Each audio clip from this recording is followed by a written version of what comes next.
Pada hari ini kita akan membahas materi tentang menganalisis struktur dan kebahasan teks editorial. Sebelumnya kita sudah belajar tentang teks cerita sejarah. Ibu kira apa yang sudah disampaikan oleh Ibu minggu lalu sudah bisa dipahami oleh kalian semua. Oke, kita mulai materi kita hari ini. Materinya tentang menganalisis struktur dan kebahasan teks cerita sejarah.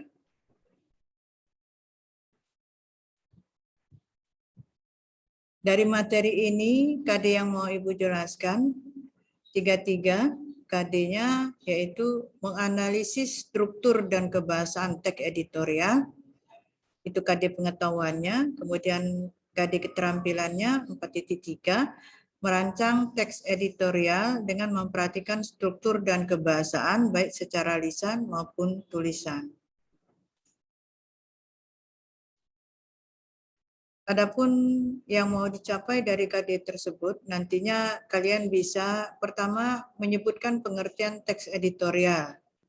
Yang kedua, bisa membedakan fakta dan opini dalam teks editorial, bisa menganalisis struktur teks editorial, bisa menganalisis kaidah kebahasaan teks editorial, yang terakhir bisa merancang teks editorial. Jadi ada 5 poin yang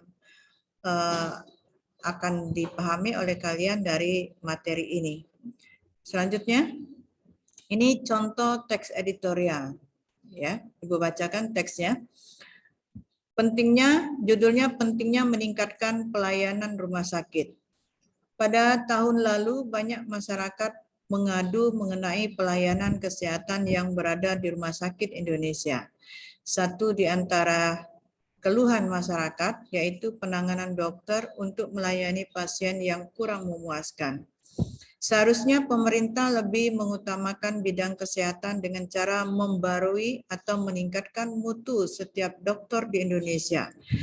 Hal itu dilakukan demi meningkatkan pelayanan dan memberikan kepuasan pada masyarakat.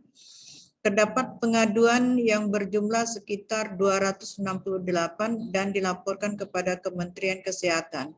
Namun pada kenyataannya masih banyak laporan yang belum diterima bahwa masyarakat masih kurang puas dengan pelayanan rumah sakit yang diberikan. Masyarakat terus berharap agar mendapatkan peningkatan pelayanan rumah sakit yang ada di Indonesia guna membuat pasien menjadi lebih nyaman. Nah, itu contoh teks editorial. Selanjutnya, A. Mengidentifikasi informasi penting dalam teks editorial. Sebelum mengidentifikasi informasi, kita pahami dulu apa itu teks editorial.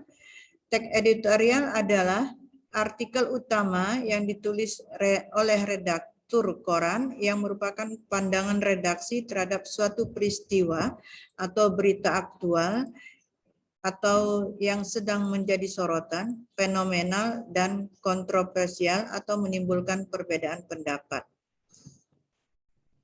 1. Mengidentifikasi teks editorial. Mengidentifikasi isi teks editorial. Dalam mengidentifikasi isi teks editorial, dalam teks editorial itu ada permasalahan. Permasalahannya bersifat aktual, fenomenal, dan kontroversial. Aktual itu beritanya hangat, maksudnya, kemudian fenomenal itu menghebohkan, luar biasa, kemudian kontroversial itu terjadi perbedaan pendapat. Kemudian di dalam penulisannya, teks editorial itu sama dengan artikel dan karya ilmiah, yaitu berupa teks eksposisi yang mengklarifikasi atau menjelaskan, mengevaluasi.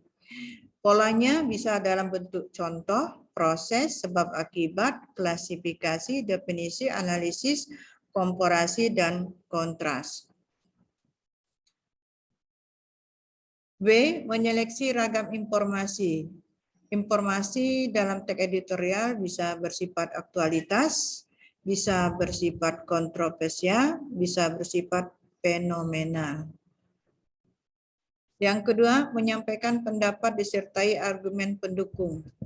Jadi dalam teks editorial kita dalam menyampaikan suatu pendapat harus disertai dengan argumen pendukung tadi, isu aktualnya itu pendapat yang dimukakan apa, kemudian dalam mengukakan isu aktual tadi kita informasinya kita dapatkan melalui wawancara dengan siapa, lalu dari hasil wawancara tadi kita simpulkan, lalu sarannya apa yang bisa kita berikan. Kemudian yang kedua, membedakan fakta dan opini dalam teks editorial. Apa itu fakta? Fakta adalah peristiwa yang benar-benar terjadi. Sedangkan opini pandangan terhadap suatu peristiwa.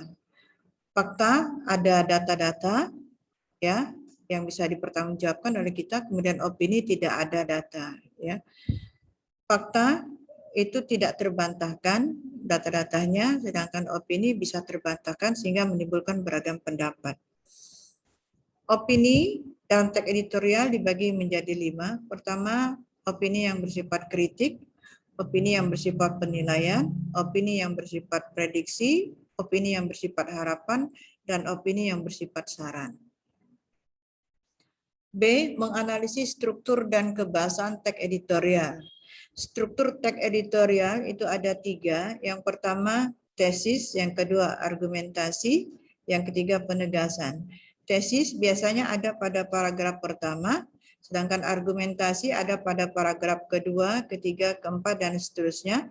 Sedangkan penegasan biasanya ada pada paragraf terakhir. Analisis kaidah kebahasan teks editorial. Kebahasan yang terdapat dalam teks editorial ada kalimat yang bersifat retoris, ya. Apa itu kalimat retoris? Adalah kalimat yang tidak memerlukan jawaban. Itu yang pertama. Yang kedua, ada kata-kata yang bersifat populer, adalah kata yang umum dikenal masyarakat maksudnya. Yang ketiga, ada menggunakan kata ganti penunjuk. Kata ganti penunjuk seperti ini dan itu. Kemudian yang keempat, ada konjungsi kausalitas seperti sebab akibat contohnya.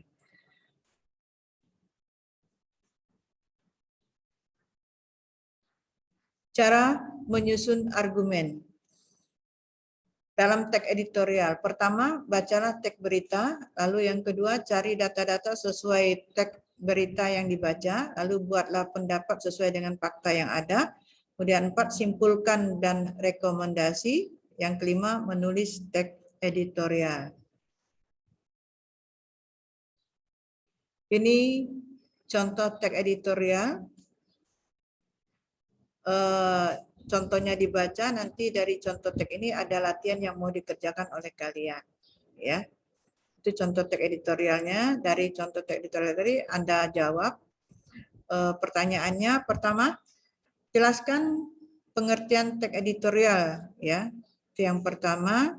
Yang kedua, pertanyaannya jelaskan perbedaan fakta dan opini. Yang ketiga, berilah contoh paragraf opini berupa kritik dan penilaian. Yang keempat, analisislah teks di atas berdasarkan struktur teks editorialnya. Yang kelima, analisislah teks di atas berdasarkan kaidah kebahasan teks editorial. Untuk penilaian keterampilannya, Anda disuruh membuat teks editorial dengan tema yang sedang aktual saat ini. Demikian penjelasan materi tentang teks editorial. Mudah-mudahan apa yang disampaikan bisa bermanfaat. Ibu Airi, wassalamualaikum warahmatullahi wabarakatuh.